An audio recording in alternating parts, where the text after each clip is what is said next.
So what bad habits are keeping you poor? A lot of times you might not even notice how much money you are just throwing at random things, and that's really hurting your wealth. I'm going to talk about common things that really gets in the way of reaching that wealth. Once you have a mindset shift, things will really take a turn for the better, and you will be making more money, making investments, and living abundantly. Let's get into that and more. It's Crystal with the Cash Compass.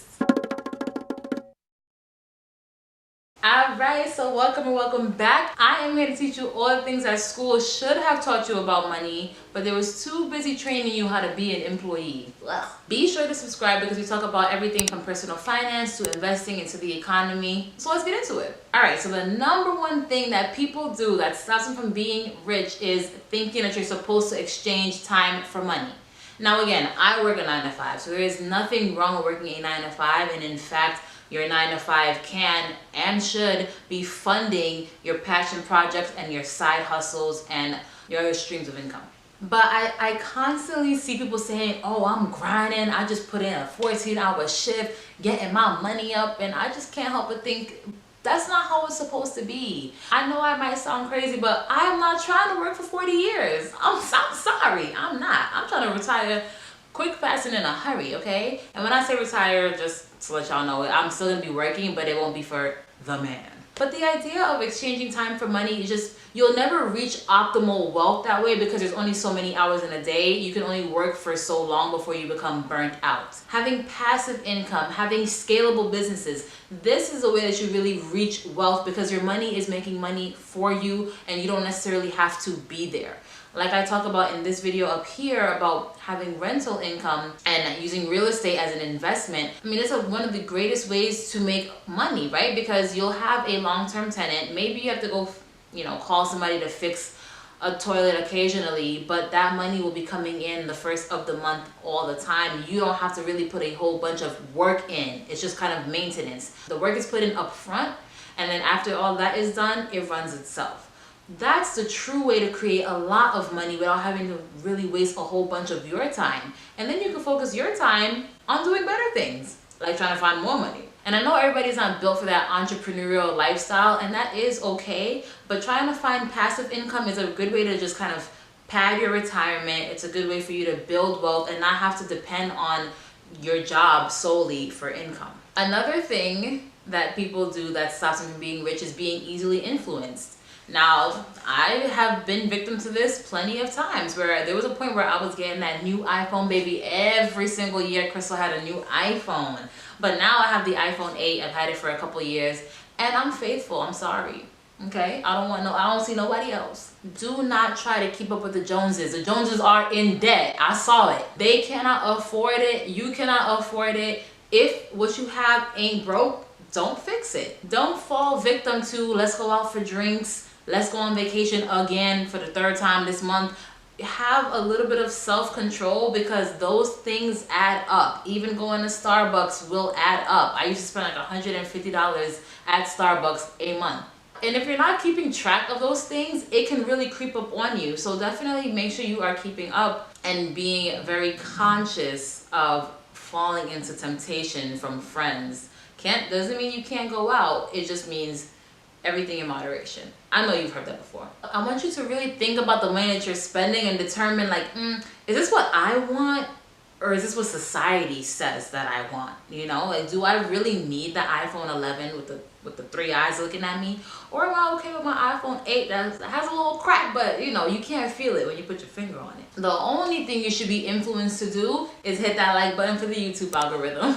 The next thing that is detrimental to your wealth is lifestyle inflation. If you was getting by when you was making $20,000, when you get that raise, keep on making it by. I mean, that doesn't mean you can't spend a little bit extra, but it does mean that you should not spend all of that money on doing a whole bunch of stuff you weren't doing before.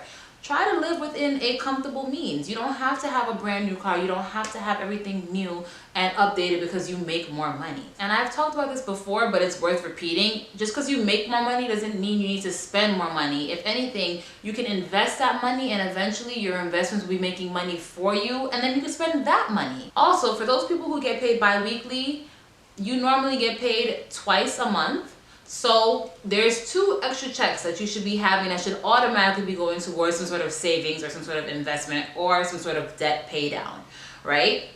Think about that. You know, where does that 3rd check go? Your bills have been getting paid for the past 10 months. You've been eating for the past 10 months off of 2 checks. So use that other check and put it somewhere else more important. It's really important to learn how to manage the money that you do have, okay? The money isn't the problem. It's your spending habits, it's your control, it's your discipline. It won't matter how much money you make if you do not have those things. The next thing is you are addicted to buying. Do you always need to have the newest outfit or always have to spend money when you go out? Yes. No. Be able to tell yourself no, tell your mama no, tell your best friend no, tell your boo no. Okay? The importance of no, not only from a financial perspective, but just kind of a mental, psychological, emotional, I don't know, I'm not a therapist, but the idea of no is so important to have because you have to have them boundaries. Now, I got this tip for Pennies on a Budget, and I will link her channel below, but it's the idea of having an impulse buy list. And the idea of the impulse buy list is basically if you feel like you want to buy something, but you know that was not in your plan, it wasn't in God's plan, you just came out of nowhere and said you wanted to buy this, write it down instead and write how much it costs and don't buy it. Then at the end of the month or the end of the week, tally up all your impulse buys and see how much money you saved from telling yourself no. The next one is the I'll pay it later mentality. Let's face it, if you don't have it now, you probably won't pay it later. Do not spend before you make. Do not put it on the credit if you cannot afford it. Do not put it on the credit period if you ain't gonna pay it off. It is really good to make a habit of using your credit card for benefits, which I talk about in this video right over here. But if you know you do not have the discipline, do not swipe. It is a debt sentence. Get it? Debt sentence. The next one is not applying extra money you make towards your debt. Debt is the #1 thing that holds people back and stops them from creating financial freedom and financial independence, okay? So any extra money you have, you should be applying it to debt first. I mean, there are arguments, and I talk about it in one of my videos. I'll find it. If I do find it, it's gonna be up here.